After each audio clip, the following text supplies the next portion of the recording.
Bon, réfléchissons, j'ai besoin d'inventer un outil pour mon ramassage des escargots. Je dois mettre 3,5 kg d'escargots là-dedans. Ça va pas être simple. Faut que j'invente un outil ergonomique. Comment je vais faire ça? Ouais, c'est pas mal. Salut tout le monde, aujourd'hui pas de blabla. C'est le gros rush, je ramasse mes escargots. Et ouais, j'ai mené à bien mon atelier élevage. Ça, c'est un filet. Et le but du jeu, c'est que j'y mette 3,5 kg d'escargots dedans. Seulement voilà, j'ai vachement plus que 3,5 kg d'escargots là-bas.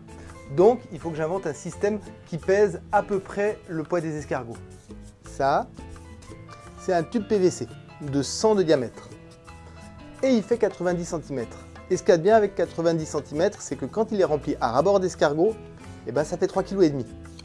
Oui. Alors ça, c'était pas écrit dans les livres. J'ai dû peser 3,5 kg d'escargots, remplir un PVC et voir où est-ce que le niveau arrivait. Première étape, ça sera d'enfiler mon filet autour du tube PVC. Ça donne quelque chose comme ça. Pas mal, hein? Mais maintenant, mon entonnoir, il va falloir qu'il tienne debout et qu'il s'attache rapidement. D'où cette invention. L'idée, c'est que je pose mon entonnoir dans ce tube-là et que je le maintiens au moyen de cette petite chaîne. Et voilà. Simple, rapide, efficace. Donc, par ici, les escargots tombent. Ils vont dans le filet. Je remplis ça à ras-bord.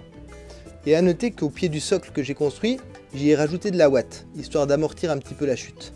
Ouais, avec la ouate, c'est plus doux. Et en fait, de toutes les matières, c'est la ouate que je préfère.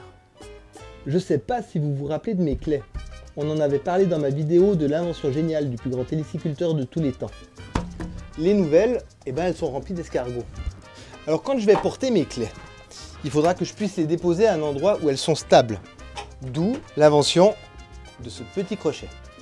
L'idée, c'est que je vais simplement déposer ma clé sur l'appareil et que je vais la maintenir avec ce crochet. Et voilà, simple, efficace. Donc au final, cet appareil a plusieurs fonctions. Il tient ma clé pendant le ramassage, il fait office d'entonnoir pour remplir les sacs et en plus, il mesure les 3,5 kg d'escargots que je souhaite avoir. La petite touche finale, c'est la poignée de transport. Et oui, ergonomie oblige. Bon, on va tester tout ça. Allez, on y va.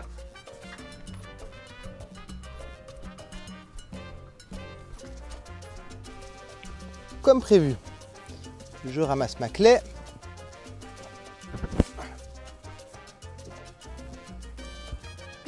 Ça fait plaisir.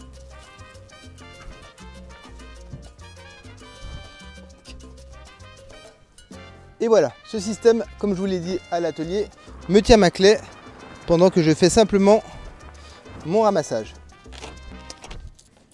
Et voilà, mon entonnoir est déjà plein. Ça veut dire que j'ai mes fameux 3,5 kg. Maintenant, il n'y a plus qu'à enlever le tube PVC.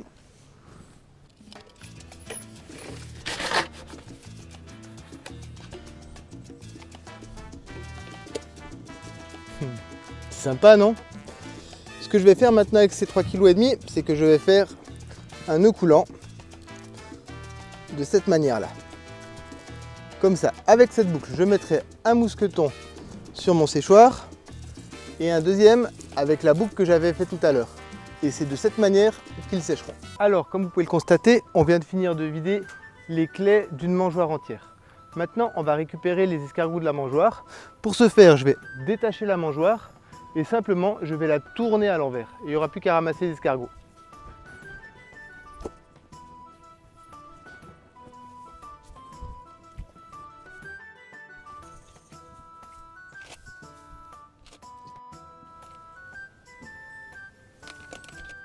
Ok, le boulot de ramassage, il a bien avancé, on a fini d'enlever les dosses.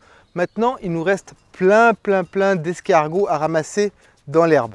Ça s'appelle les fonds de parc. La méthode que je vais utiliser, c'est ces objets-là. Ça, c'est des feuilles de protection qu'on trouve quand on achète des tuiles. Ça tombe bien parce que je suis charpentier à 40% et c'est facile à trouver. Le plan, c'est que je vais disposer ça dans l'herbe sur toute la longueur du parc. Comme ça, les escargots, demain matin, ils vont chercher une surface de collage Et comme ils n'auront plus que ça, ils viendront s'y coller. Et je vais refaire ça un ou deux soirs de suite afin de bien récupérer mon fond de parc. Allez, c'est parti.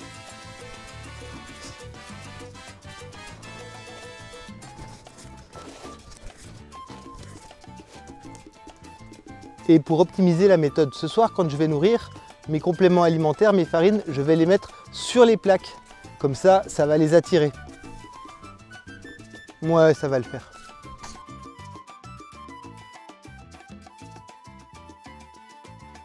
Ça fait déjà 2 jours que je suis en train de ramasser mes escargots gros gris. J'ai fini de démonter la totalité de la structure du parc et maintenant je m'affaire à ramasser mes fonds de parc. Alors comme je vous l'avais dit, je dispose ces plaques là ça a déjà été ramassé. Les escargots, ils viennent s'y coller le soir et le lendemain, je recommence l'opération. Je mets de la farine dessus pour les attirer. Ça marche plutôt bien, qui est pas mal du tout. Ouais, je suis content. Par contre, il y a un gros par contre, un hélas, et c'est hyper malheureux. Sur le parc d'à côté, ça s'est beaucoup moins bien passé. J'ai énormément de naissins, donc plein de bébés à l'intérieur des parcs. Du coup, j'ai pris la décision de ne pas démonter les structures et de faire la ramasse à la cueillette.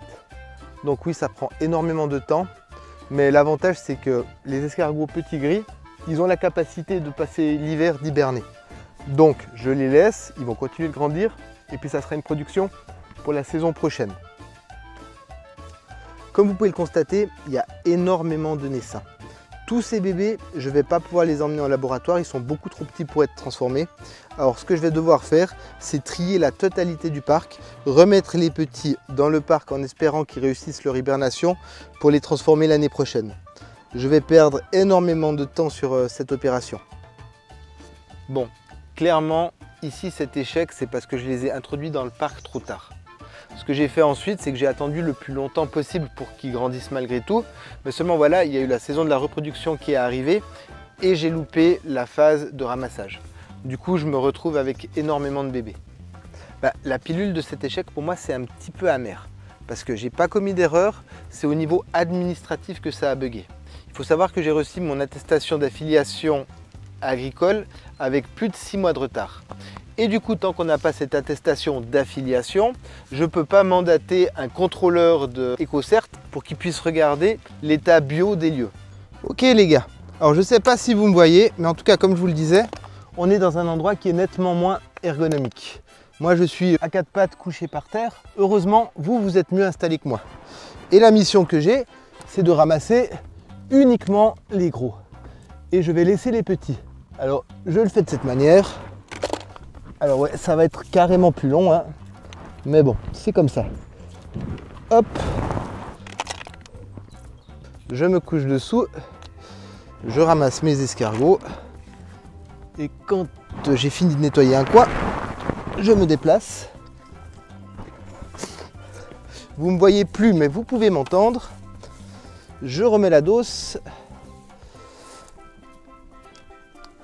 et j'ouvre la suivante.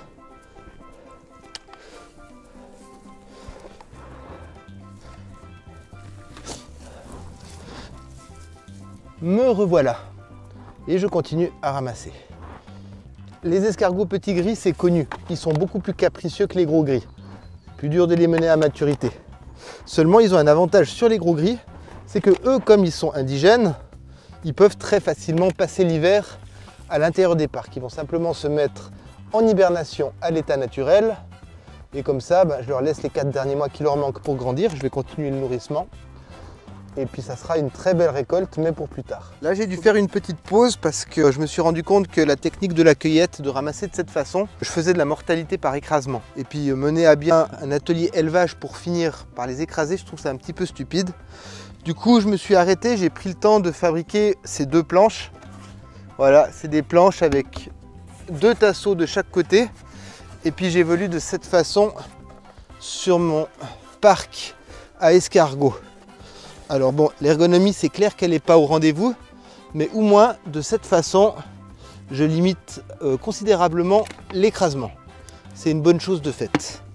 Aussi une chose, j'ai pris la décision de ne pas ramasser les gros escargots qui se trouvent au sol, parce qu'ils se plaisent tellement chez moi qu'ils sont tous en train de pondre.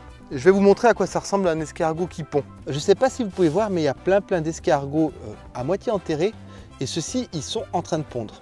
Je vais en déléger un pour essayer de vous montrer. Regardez, par exemple, celui-ci. Si je soulève, je suis sûr que dessous, je vais trouver des œufs. Ah ben, il en a déjà collé sur lui. Il vient de commencer à pondre, du coup, j'aurais pas besoin de creuser plus. C'est très bien. Et si on regarde dans le trou, il en a déjà déposé quelques-uns. Voilà.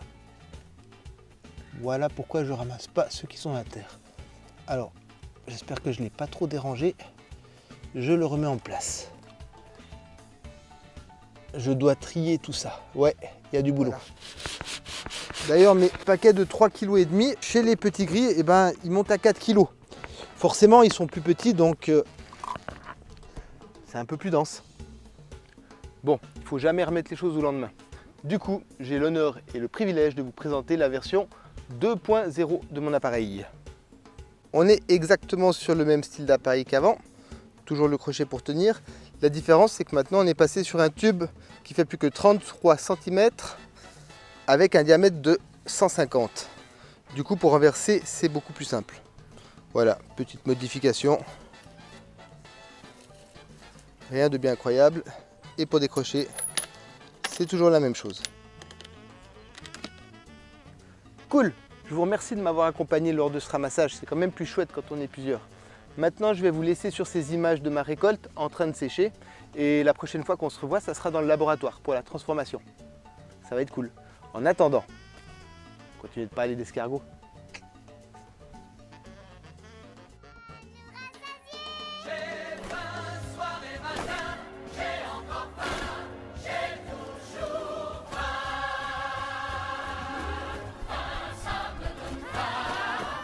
Deux opossums flambés, Steak de paresseux. tant de savons soufflés. Ouvrons-nous donc l'appétit.